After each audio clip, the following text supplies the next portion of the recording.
গুলিবিদ্ধ অভিনেতা গোবিন্দা নিজের রিভলভার পরিষ্কার করার সময় তার গুলি লাগে বলে জানা যাচ্ছে। গুলি ছিটকে লাগে গোবিন্দার শরীরে। আইসিইউতে ভর্তি অভিনেতা গোবিন্দা। রিভলভারের লক খোলা থাকা এই দুর্ঘটনা বলে জানা যাচ্ছে।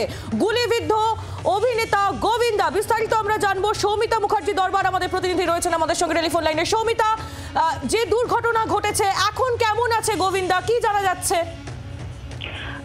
আহেলি, আজকে সকালবেলা সকাল 4:45 নাগাদ গোবিন্দা নিজের বাড়ি থেকে বেরোনোর সময় তার কাছে যে লাইসেন্স একটি গান থাকে বা বন্দুক থাকে, যেটি তার সুরক্ষার জন্য তার কাছে রাখা থাকে, সেটি নিয়ে তিনি বাড়ি থেকে বেরোচ্ছিলেন। এমন সময় তিনি যখন বন্দুকটি নেন তখনই তার মিস ফায়ারের জন্য তার হাঁটুতে গুলি লাগে এবং তড়িঘড়ি তাকে হসপিটালে নিয়ে যাওয়া হয় এবং বর্তমানে তিনি আইসিইউতে ভর্তি আছেন। একটুকুই খবর পাওয়া গেছে, এখনো পরিবারের তরফ থেকে বা হাসপাতালের তরফ থেকে তার কোনো হেলথ বুলেটিন দেওয়া হয়নি।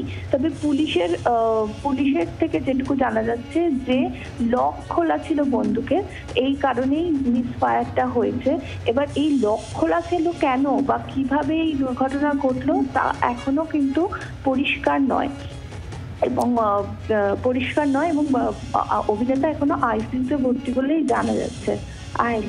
সৌমিতা, তুমি নজর রাখো। ধন্যবাদ। সৌমিতা মুখোপাধ্যায় দরবার আমাদের প্রতিনিধি ছিলেন আমাদের সঙ্গে টেলিফোন লাইনে। গুলিবিদ্ধ অভিনেতা গোবিন্দা নিজের রিভলভার পরিষ্কার করার সময় গুলি লাগে বলে অভিযোগ। গুলি ছিটকে লাগে গোবিন্দার হাঁটুতে। আইসিইউতে ভর্তি রয়েছেন এই মুহূর্তে অভিনেতা। রিভলভারের লক খোলা থাকায় এই দুর্ঘটনা ঘটেছে বলে জানা যাচ্ছে। বাংলার আওয়াজ, বাঙালির আবেগ, জি 24 ঘন্টা।